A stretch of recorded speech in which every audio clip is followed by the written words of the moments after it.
અમે બેસી રહ્યા છે ગોતા ફન બ્લાસ્ટ છે ત્યાં જોડે એક અંકલ આવીને અમને એટલા હેરાન કરે છે, આવીને પૂછે છે, અમે મકાઈ ખાતા હતા હું અને મારી ફ્રેન્ડ બંને, તો આવીને બે વખત એમને પૂછ્યું કે મકાઈ કેટલાની છે. અમને કીધું અમે અહીંયા મકાઈ વેચવા વાળા લાગીએ છીએ, અમે અહીંયા મકાઈ નથી વેચતા, મકાઈ આગળ વેચે છે, તમે ત્યાં જઈને પૂછો. તો એ અંકલ ત્યાં ગયા અને થોડી વારથી પાછા આવ્યા, પાછા આવીને પૂછે છે કે મકાઈના કેટલા છે. હા કોના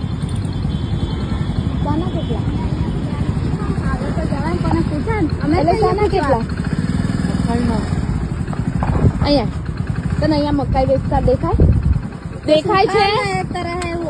છે તને આંખો ફાડીને શાનું લારી હે? અહીંયા બે વખત તને કીધું ને કે અહીંયા મકાઈ નહીં મળતી, પૂછાય નહીં અમને.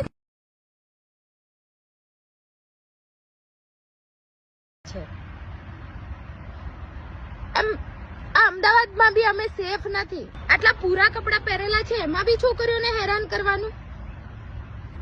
અને ફૂલ ટલ્લી અહીંયા દારૂ બી મળે છે જોડે ફન બ્લાસ્ટ થી આગળ, તો અહીંયા દારૂ પીને ફૂલ ટલ્લી થઈને આવીને અમને કહે છે કે મકાઈ કેટલાની મળે, મકાઈની કેટલાની મળે.